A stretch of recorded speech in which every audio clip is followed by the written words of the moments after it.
Iran is subject to aggression, so it has to retaliate. Otherwise, you will see another Gaza unfold in Iran if Iran doesn't have the might. So this time around, the Iranians will hit it hard where it hurts.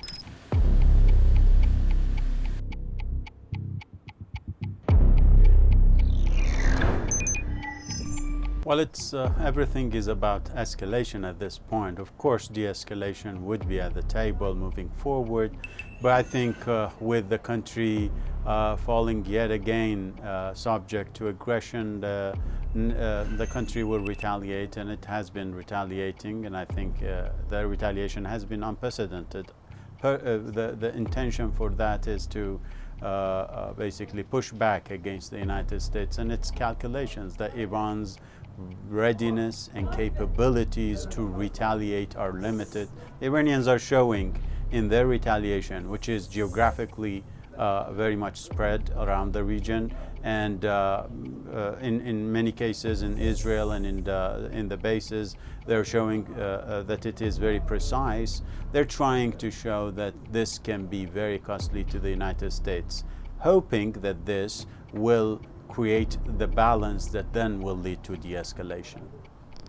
You're right in that Iran will endure costs maybe more than what the United States will and what Israel will, but options are limited. Iran is subject to aggression, so it has to retaliate. Otherwise, you will see another Gaza unfold in Iran if Iran doesn't have the might. So it has to retaliate, though enduring more pain maybe moving forward. But I think the Iranians are trying to showcase that it's not going to be June all over again.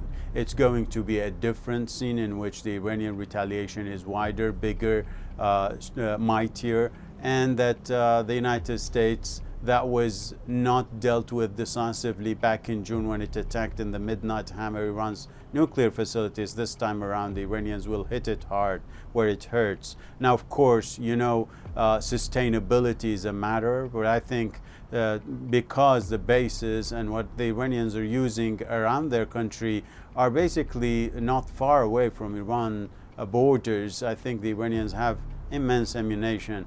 As I said earlier, that the Israeli and American assessments is that the Iranians have like 3,000 long-range missiles that can hit Israel.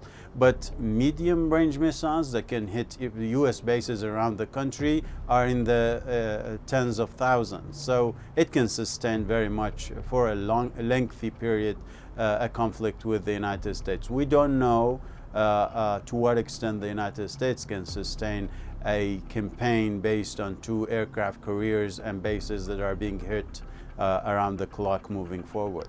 Yeah, I think the previous war has taught the Iranians a lot in terms of managing their economy.